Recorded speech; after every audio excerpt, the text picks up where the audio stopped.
A pleasant good morning. Time for Mike's Morning Musings for Tuesday, July 7th, 2026. One of my favorite movies of all time is a movie that is over 30 years old, almost 35. It is 35 now. It's from 1991, and it's called Defending Your Life. It's described as an American romantic comedy fantasy about a man who finds himself on trial in the afterlife, where proceedings examine his lifelong fears to determine whether he will be yet again reincarnated on Earth or move on to the next phase of existence. Albert Brooks wrote it and starred in it. And basically yesterday, Brad Stevens was living a real life Defending Your Life movie, because he tried to defend his life in the context of the Jaylen Brown trade yesterday. He was put in a very tough spot because he put himself in a very tough spot.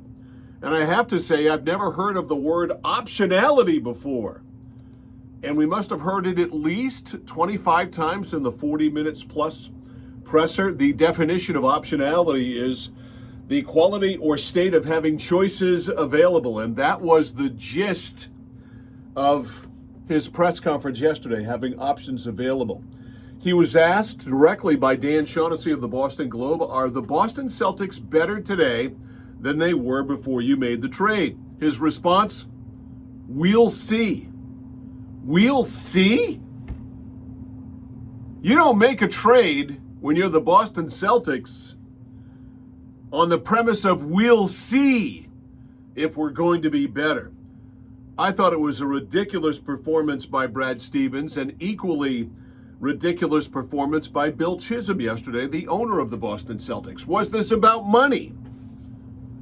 Well, they said it was, but here's the crazy thing. Stevens talked about how with Jaylen Brown and Jason Tatum and their large salaries, which would have been $115 million combined this coming season, which is just beyond cartoonish, that the Celtics would have 70% of their salary cap tied up in two players, which is true.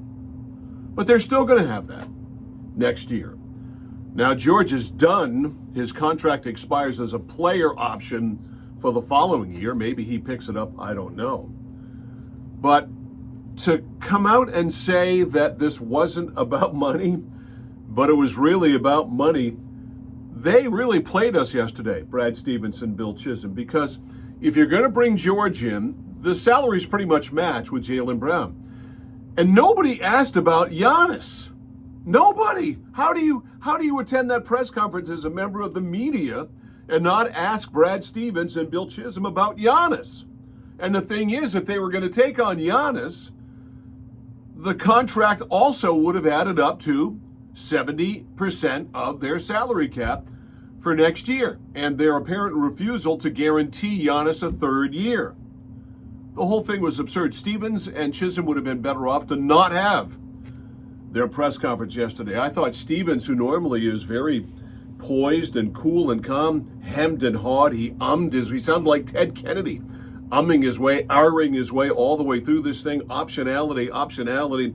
We're talking about optionality in the form, apparently, of these two draft picks, the two first-rounders, 1 in 28, 1 in 31, and the draft mumbo-jumbo around those picks is unbelievable. I mean, one of them could be the Clippers pick or whatever. We're talking about Jason Tatum is 28 years old. He's in the prime of his career now, coming off Achilles tear, but still in the prime of his career. And this is what you do, optionality. You bring in a 36-year-old player who's basically a corpse at this point in time in Paul George to complement Jason Tatum during the prime of his career. By the time of those draft picks were maybe in middle school or high school now, come to fruition, maybe they're good players, maybe they're not. Maybe the Celtics hit on the picks, maybe they don't. Jason Tatum is past his prime.